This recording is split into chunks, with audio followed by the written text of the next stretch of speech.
My name is Charles Bull. When I left the Navy, I was a warrant officer, and I live here in Ipswich. I've been a member of this, I was a founder member of this branch. Okay. So just, where are you from the area? You're born and bred? I was born in Bury St Edmunds, Okay. but I left home at 17 to join the Navy, and I never ever went back at all. Navy man ever since? Yeah, 27 years I was in the Navy, and then after that 20 years working for the local newspapers in the advertising side of life. And then I did about 14, 15 years as a tour manager, working with coaches. And as I said to you a little while ago, I took all the Korean veterans from this branch away on holiday for 20 years, but then I had to give it up because my wife was ill. What made you become a Navy? Did you always have a hankering for the sea? Have you a family of seaborne people? Or? No connection whatsoever. And I think one of the reasons was that I was a bit disillusioned with Civvy Street. I wanted to become an accountant, and I ended up being a clerk more than a trainee accountant, and so I volunteered for the Navy.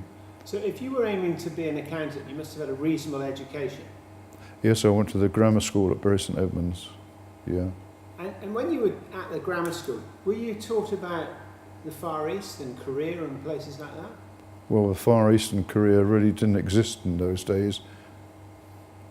Never heard of Korea until the Korean War started, to be quite honest with you. Even though you had a grammar school education? Yes, and geography never covered that part of the world whatsoever.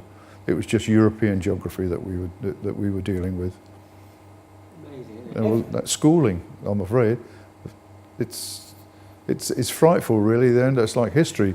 You only get certain elements of history over certain numbers of years, but you never ever cover history as a whole. There's no more you cover geography as a whole. Whereas Latin, a language, French, a language, you learn a whole lot. Okay, and so just tell me very briefly a bit about your you know, it's one thing wanting to, you know, being disillusioned with Civvy Street. It's another thing suddenly finding yourself in a military service like the Navy, which is a disciplined service. Yes. Well, I found a completely different world. I was just not used to having to look after myself for a start off, doing your washing and your ironing and whatever. And I'd never experienced the need for the work that was imposed upon you, like preparing meals for the rest of your class and line them all up on the tables, and then they all had to march in and eat in succession. It was a totally different world. I was very disillusioned then again. I was frightened, I think, in Maine, because if you were last man out, when the muster went, you got to cut across the backside with a insulated rubber hose. Yeah. But in those days, although I was a writer, everybody joining the Navy all had to do seamanship training. So I had to do things like boat pulling in Portsmouth Harbour, swinging the lead, and I mean that literally, not getting away from anything.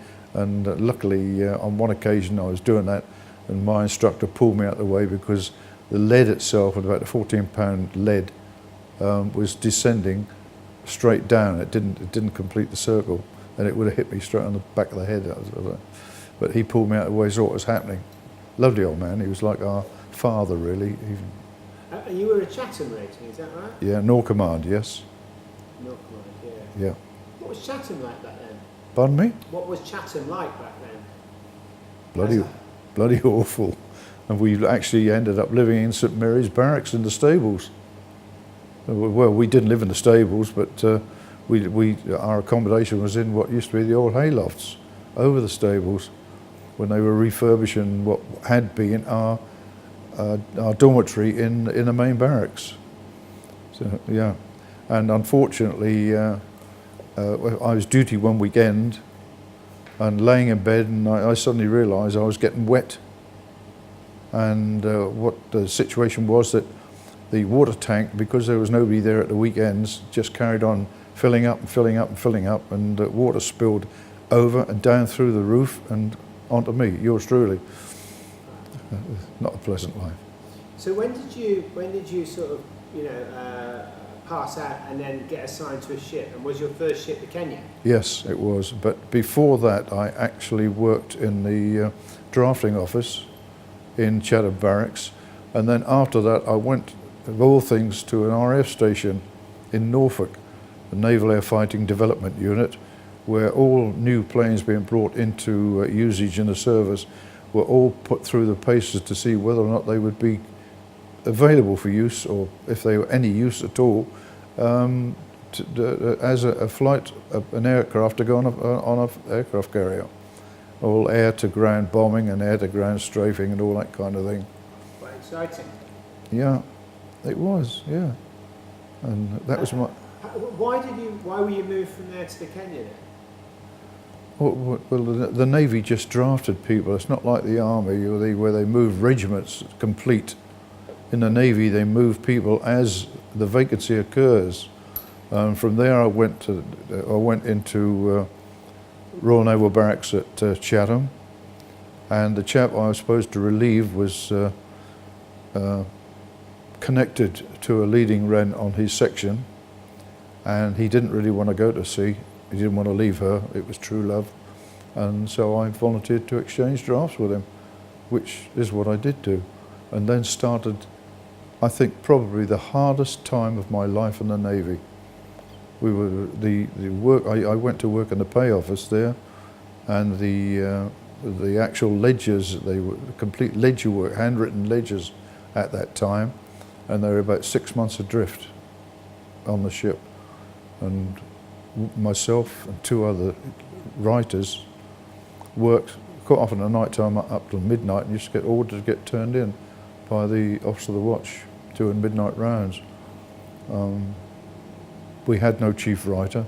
I was a leading hand at that time, a corporal equivalent. And then,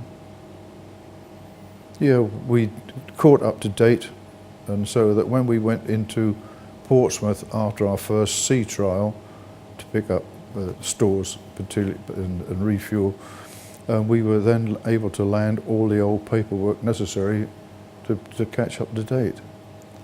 It was a really hard time. It really was. I never worked so many hours of my life. Even with defence stations out in Korea, I never put that many hours into work. And this was all based around the Kenya being ready for sea, was it? Yeah. What happened was the Kenya was never really in reserve in Chatham Dockyard, and the majority of the ship's company on board there were national servicemen, and they were landed 50 at a time, and then 50 general service men would relieve them.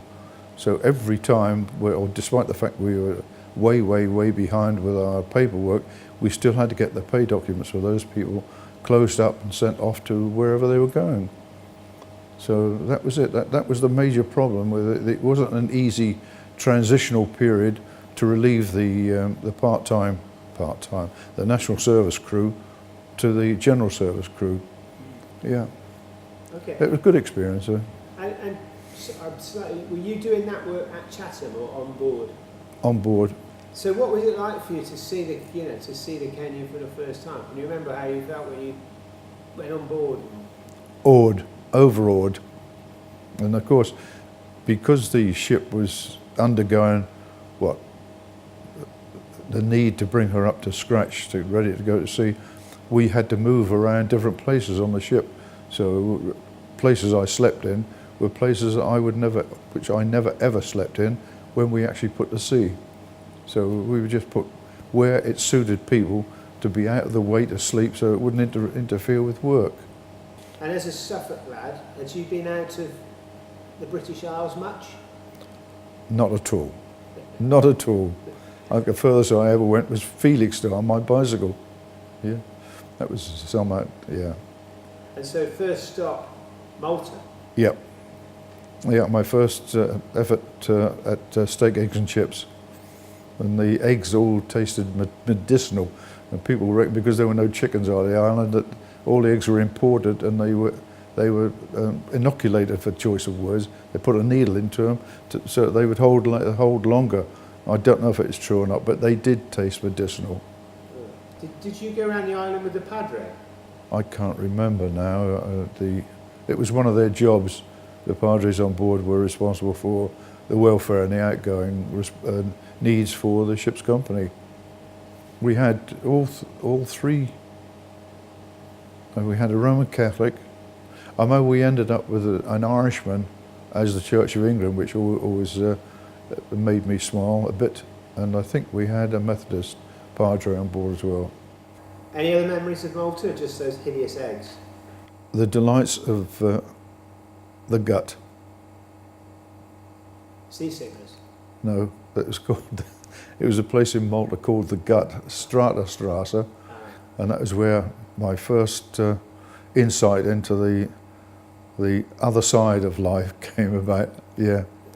A lady in every port. Or a storm in every port, if you were hopeful. Yeah.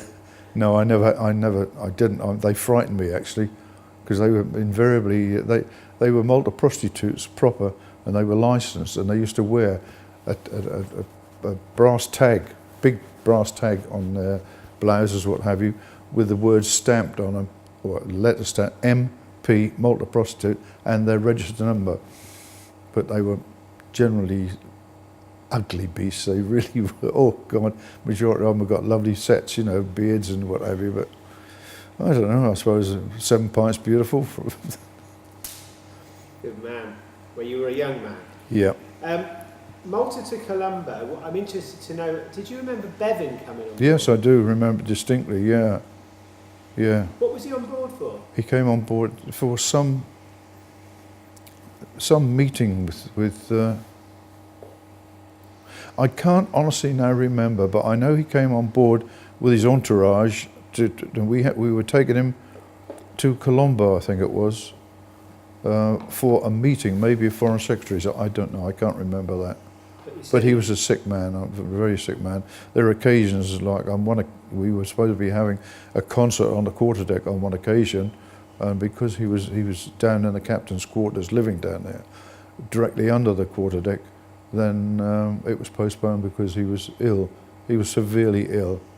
Ill, as in? Ill, I-double-L, yeah, not well. Not seasick? No, he was... On his way out. He was on his way out, yeah. Interesting. Did he speak to you? No. He walked around the ship's company island, but even that was a labour for him, no doubt about that. I do remember him when we had divisions. I don't know if you know the term divisions, but in the Navy it's where everybody has to get in the best bib and tucker and muster in their certain positions according to their calling to their well, like part of ship we call it. Like the seaman would be on the quarterdeck and what have you. And I can't remember where my part of ship was, but all the writers and the stores assistants and cooks were part of the supply and secretariat division, and we used to muster together when we had divisions. Normally every Sunday, but special occasions like when Bevan came aboard, he actually wandered around the divisions talking to individuals, but he never spoke to me, no. Okay. I wouldn't have understood him anyway because he was Labour.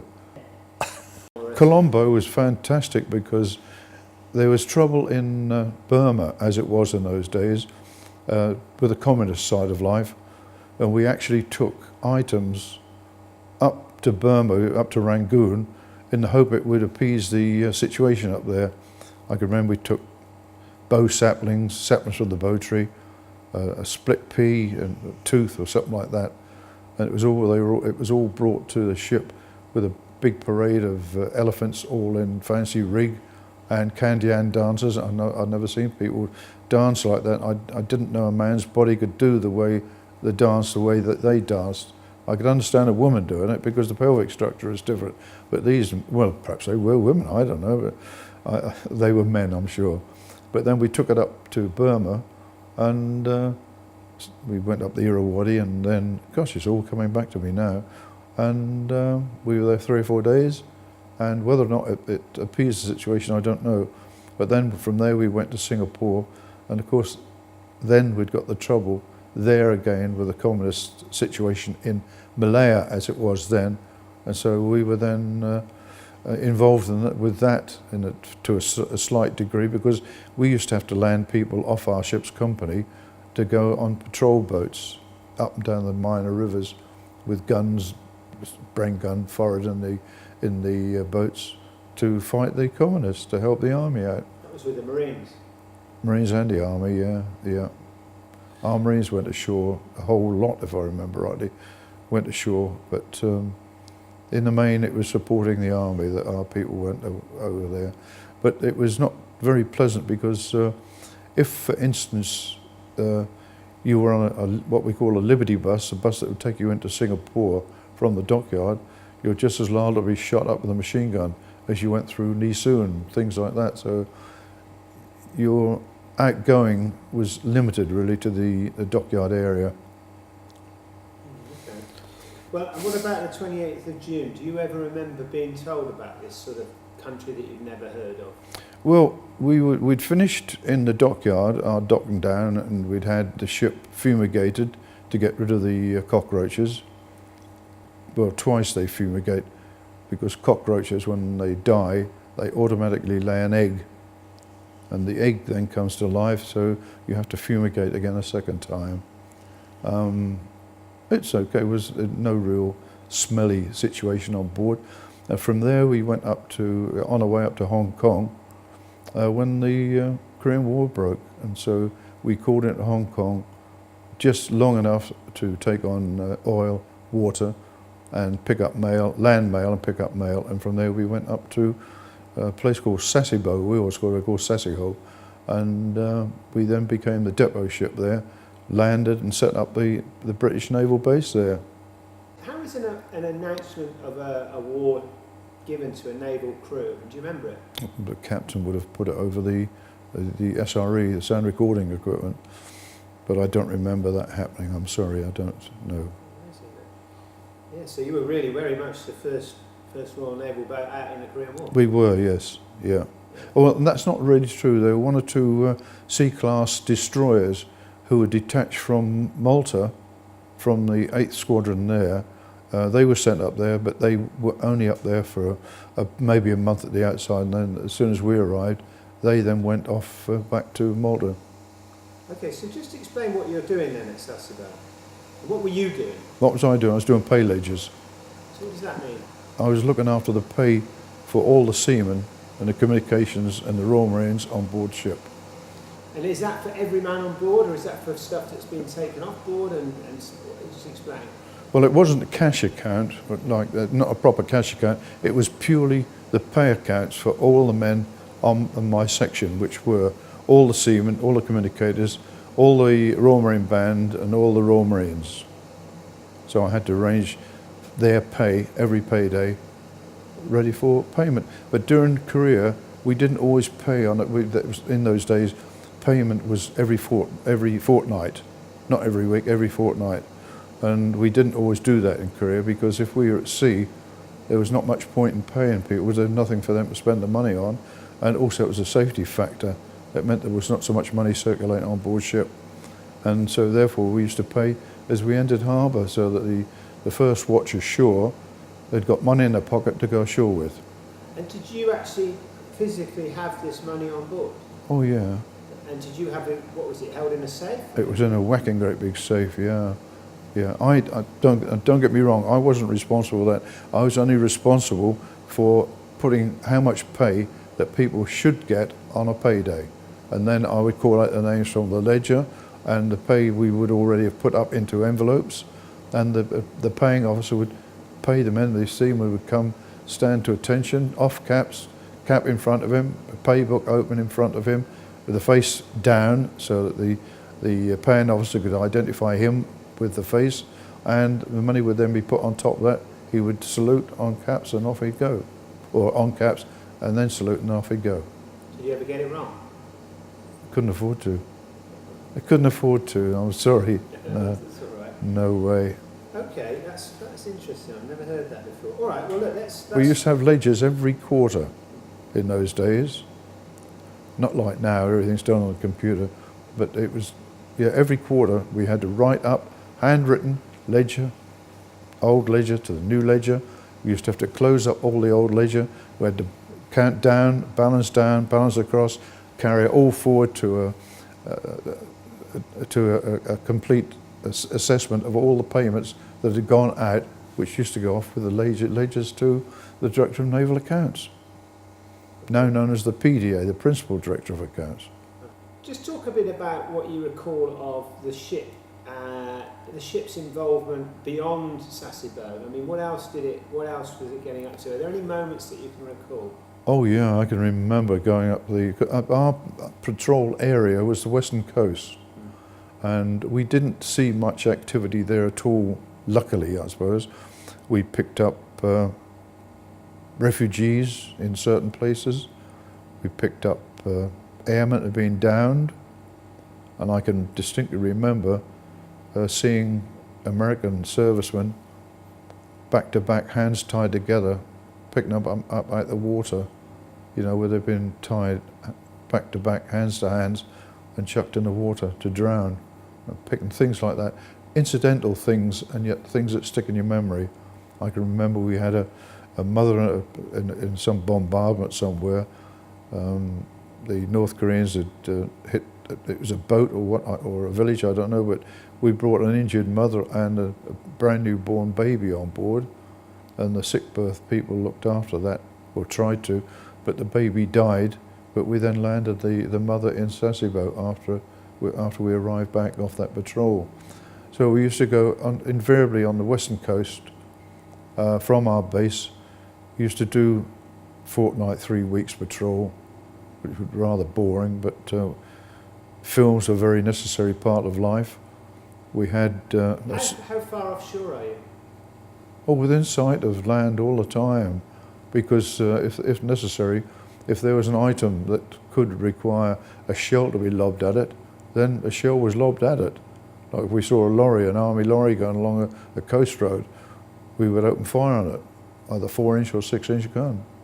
Yeah, and I started off my wartime activities in B turret, which was a Royal Marines turret, and I had 2 whacking great big Royal Marines on left and right, and they gave me the middle gun, and the middle gun of course was the furthest away from the ring, and I was the flimsy little old boy in those days, and I ended up, I just couldn't keep up with it.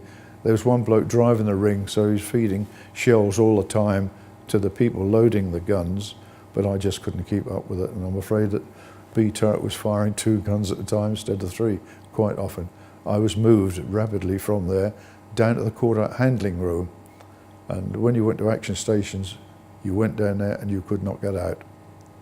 That's the one that's underneath, isn't it? Yeah, right down below. The big tubes of cordite, about that big, that long, about that wide, about that much in diameter, and that's what used to go in the gun after the shell, and so that ignited, and the shell was then pushed out of the barrel. And how long would you stay in the cordite chamber? Well, it depended all the time that you were at action stations.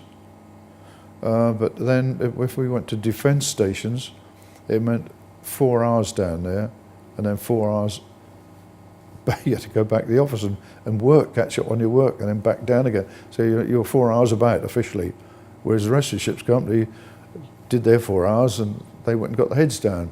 But yours truly was not so fortunate. I mean, people still have to get paid. Same as stores have to be issued and stuff like that. And how claustrophobic was that cordite? Didn't worry me. They were all in big aluminium cans, I think, and 5 cordites to each can. And what are you doing with the cordite? Just explain. We were taking it from.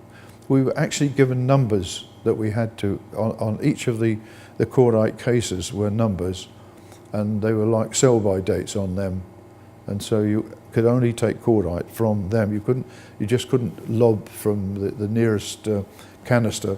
You had to take it from where you were told to take it, and then you would put it into a container that you shut it up, and it used to take the hoist. It was a hoist actually, and the hoist would then take it up to the gun turret. And they would then use the cordite in the back of a shell. That's right. Yeah. Amazing. The only thing about that, of course, you're in the cordite handling room, and you couldn't get out because you were clamped in from up top.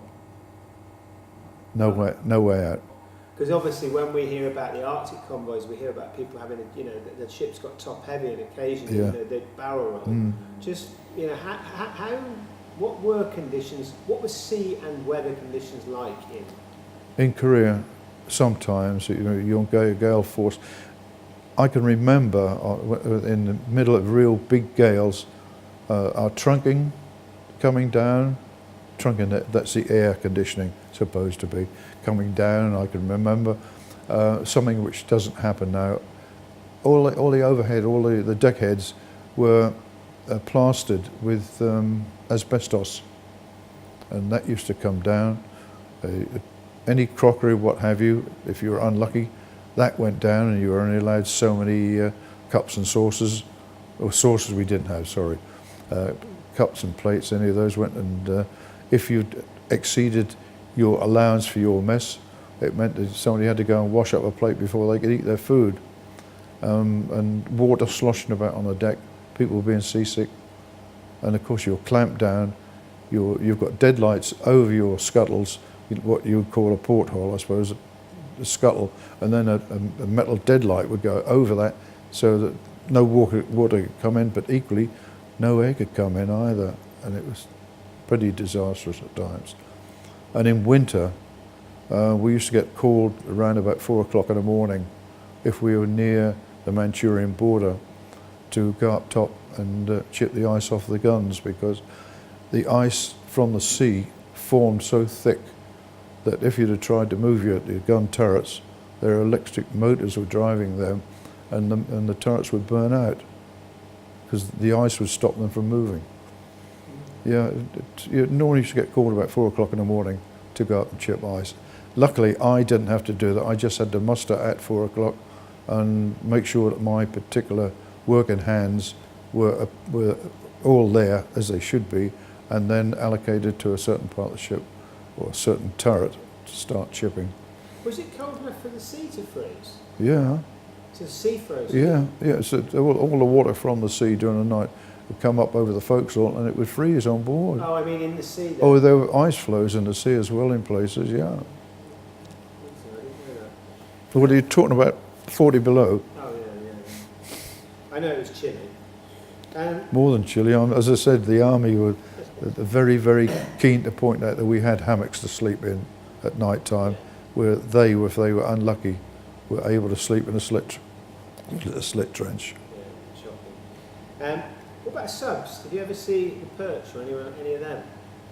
Did you ever see any of the submarines, like the American subs that were used to land some Never. of the Marines and stuff? No. Okay. Tell me about your commander. Our you're talking about the captain of the ship or the commander? I was talking about, well, both. The captain of the ship was a chap called Brock, who was, well, I don't know, you never really saw him at all. He was a gaunt man. He got relieved by another captain towards the end of our commission, and that captain walked into the overhead gantry of the torpedo tubes and was taken away nearly blinded by it. And then we ended up with another chap called Podger. I can't remember the name of the second captain, and we ended up with Captain Podger. And but you never really saw the captain except when you had divisions I was talking to you about, and then he would just walk along. Maybe he would talk to you, maybe not. But the commander on board was a chap called Munn, and his name was Nickabit. I remember distinctly. He was so intent on making sure the ship was ready for sea that he kept on nicking bits off us time-wise. So in other words, instead of going ashore at 4 o'clock, next thing you find you'd go ashore at 4:15, and then 4:30. And instead of turning to at 8 o'clock in the morning, you'd turn to at 7:45 in the morning. I'm not saying those are exact times, but that's where he got the nickname of Nickabit. Captain Brock, I think, went outside, retired as a captain. Commander Munn got promoted to captain, and then ended up as an admiral. I think he ended up with the second admiral of the Home Fleet. And the last I've heard of him was when I was up at Rosyth. he came in with a home fleet there, and there was a boxing competition to take place in our gymnasium. What was it? Was it a good ship? I don't know really. My life was limited, really, to work, and not. I spent a lot of time refereeing and looking after the ship's company football teams. Like that I did do. So I always had a break away from life on board. Wherever we went, the ship's company football team was always landed to play the army in Incheon or something like that. And I always used to go with them. So I used to get more breaks away from the ship maybe than the average person did. We lived in a mess about the size of that stage behind you, and we had 22 people in there, and hammocks were slung right across the top of the dining table, and you sit down for your breakfast in the morning, and all of a sudden a hairy leg would appear alongside your breakfast plate. There's somebody getting out of their hammock. I don't think people could understand how so many people could live in such a confined space. I really don't. It was, and yet sickness never happened. I don't know why. I'm not talking about seasickness, I'm talking about something like diarrhea and what have you. It never happened. That's funny, that. And the number of... Good clean air, isn't it? Yeah, the number of inoculations that we had going from place to place to place was phenomenal. I reached a stage where I was afraid that water was going to run out of my arms, actually. You know, with the pinpricks and the jabs going in. Did you have to take Paladrin every day? So? No, no. What about, did you lose anyone on board? We lost, In Korea? In Korea we lost 2, maybe 3 people, I can't remember. I remember one, there was a Royal Marine called Martin, and there was an acting petty officer called Tate. I think there was somebody else, but they were specially qualified men. I think they were sent to join up the special forces out there, and neither of them came back. Well, they were killed out there, actually. Yeah.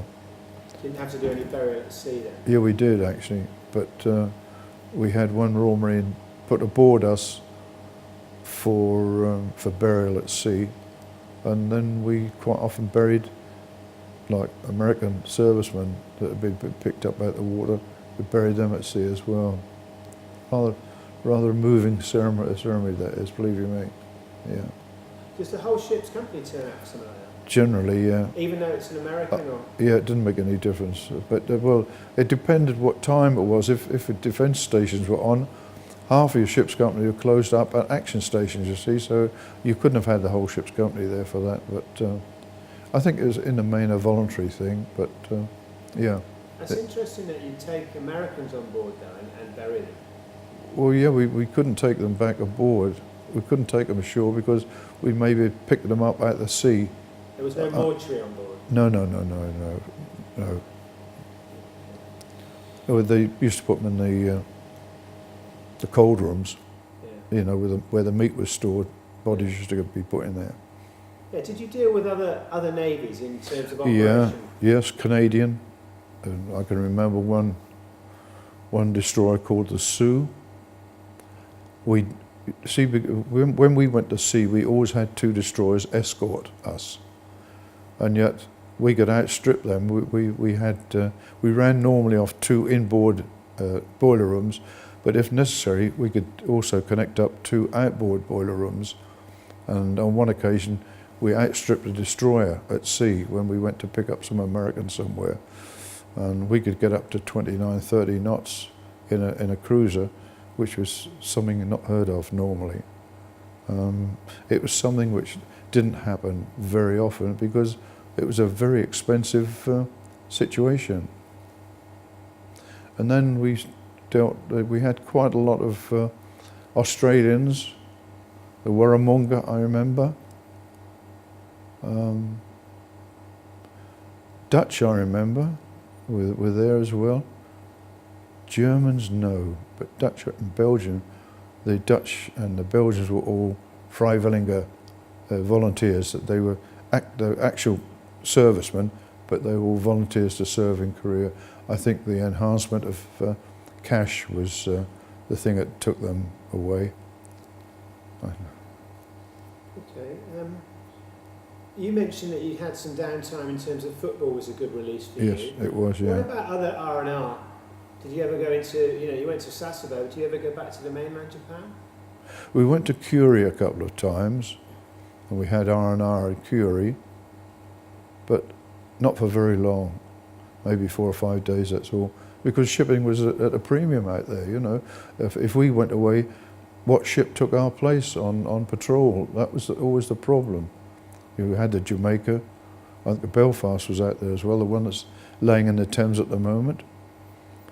And then when the Mauritius came out, she was condemned as soon as she arrived on station, and we had to take a swap ships company, complete walk over.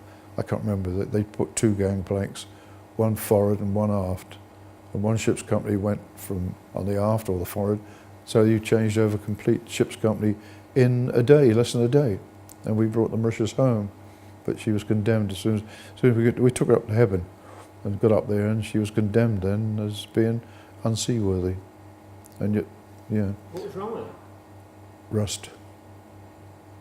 People on the forecastle chipping away at rust, and the forecastle gave way. They went right through the metal deck. They didn't fall, you know, but the pieces of iron fell through down below into the. I think it must have been the cable locker.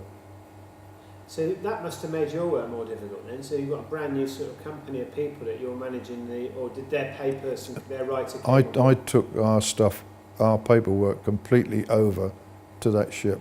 My job when we were at sea, there was a metal container, and if we go into action stations at any time, I used to have to pick up the ledgers for the whole of the ship's company, that's officers, the engine, well, whatever you think of, and I had to roll them up and put them into this canister, and I used to have to take them with me, so that if the ship went down, that canister would float and keep all the records of, the pay records of all the ship's company. It wasn't a very easy thing to move around, believe you me. It was heavy with all the paperwork in it. Are there any characters that stand out from your time in Korea? Oh yeah, there was Percy Perfect, who was a giant, huge man, who was the chief boatswain's mate, and we landed him together with a leading seaman, a leading patrolman in Sasebo when we first went in there, set up naval headquarters there, and he became chief of police there. And he's a man you never ever would have argued with. It is well over 6 foot and 16 stone and things like that. And I remember distinctly the Sod's Opera. Have you heard of that? No.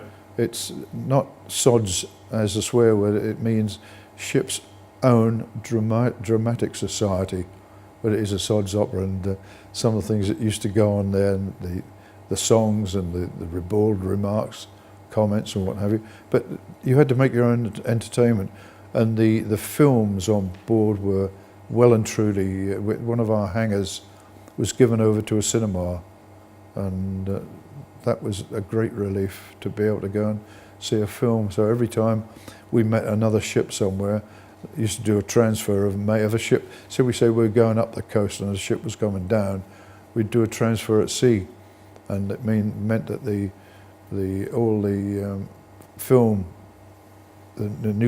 got new films on board and changed our films back with them, exchanged them, and mail and stuff like that. And so more often than not, I saw a film maybe 6 times, but it was just an occupation, you know. It was either that, unless you had a hobby.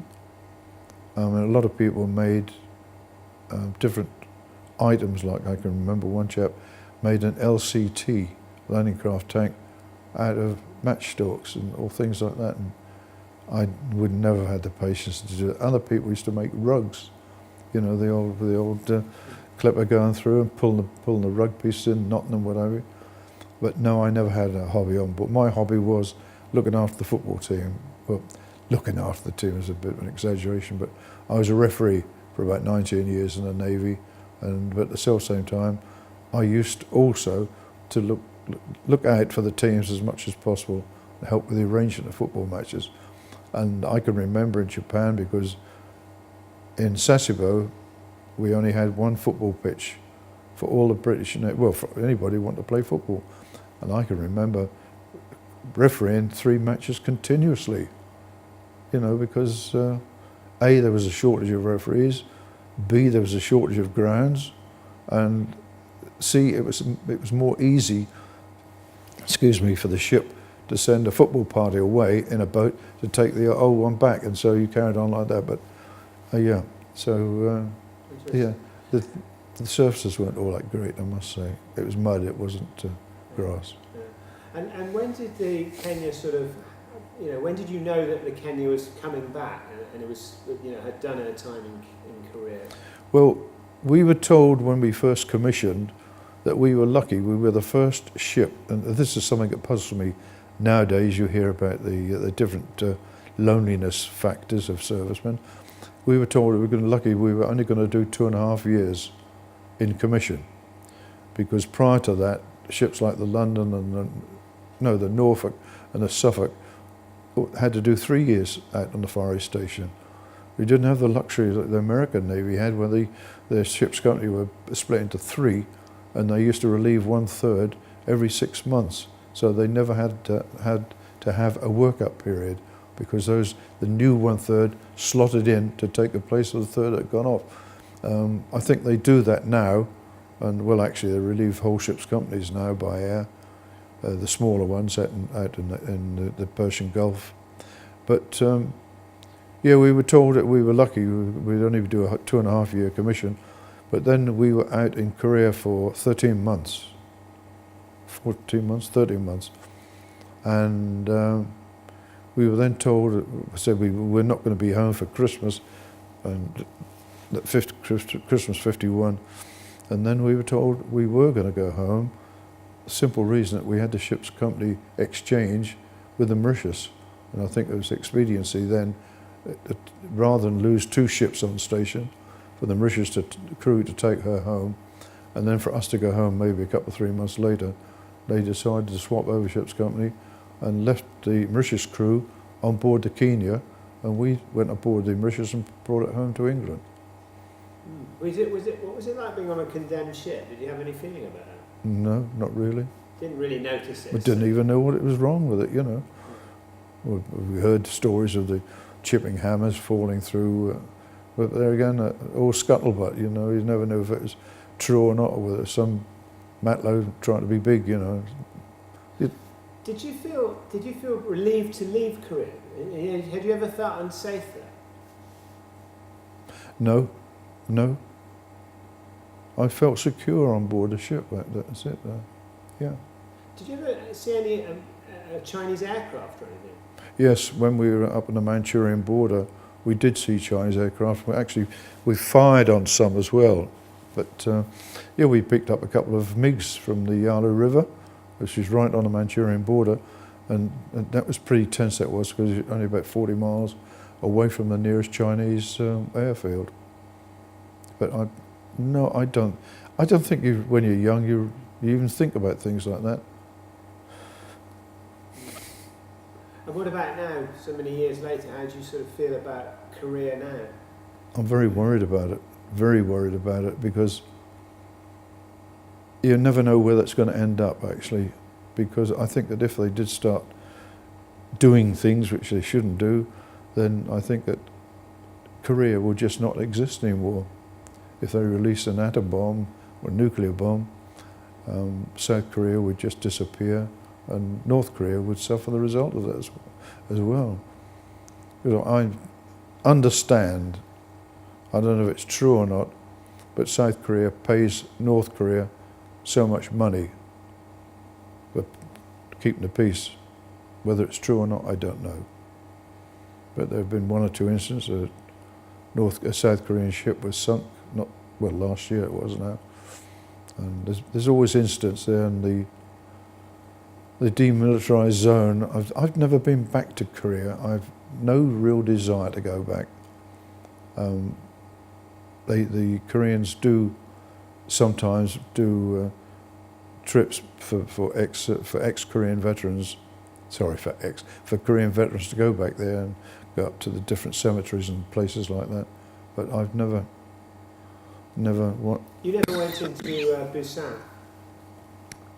No, Never landed at Korea? no.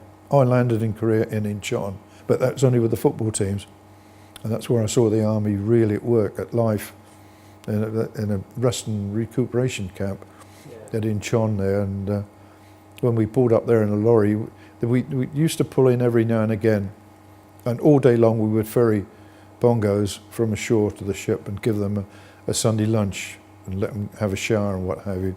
And water was a premium on board there. We had 750 people there, war complement, and it meant that we went without showers maybe 2 or 3 days, but the bongos had a shower for a change. And I remember a lorry picked us up when the first boat went ashore, and we went into this R&R rest camp, and there was just nothing there. There were 3 corrugated iron buildings, and I can remember distinctly the corrugated iron was steel. I mean, it was corrugated steel, all shiny in the sunlight. And what the heck is this? And all lumps of plastic laying all over on the left-hand side. That was the R&R. The Pongos were all. That was it. They were sleeping in the R&R, sleeping in slit trenches with a canvas over the top, a tent, not even proper tents. And that was it. So the officers had their mess. And there was one other one. Then the sergeants had their mess. And then there was the troops' dining hall. And I shall never forget that. I couldn't understand why the corrugated iron or steel never went down to the floor, to the ground. And then when you went into the mess hall, you had to climb up, and you sat on benches and your feet just hung in midair. And I just didn't understand this at all. And I said, what is this? What's this? Well, when it floods here, it means that you don't get your feet wet when you're having your meal. Oh dear. And I thought, them poor sods sleeping in a slit trench there, how many of them would have had a warm slit trench or a dry slit trench to sleep in? But it was, yeah. We formed an affinity with the Northumberland Regiment there. And yeah, it was the 2 of us together. All right, we better knock it on the head there. That's a very good interview. Much more detailed than I expected. Really? Well, I didn't know as much about it, Kenny, so I really appreciate your time. Okay. Yeah, 6. I remember on one occasion at work, one of the chaps said to me, "Well, what were you on out in Korea?" I said, "On the Kenya." "Oh, what's that?" I said, "It was a 6-inch cruiser." And he said, "Oh, that's not very big, is it?"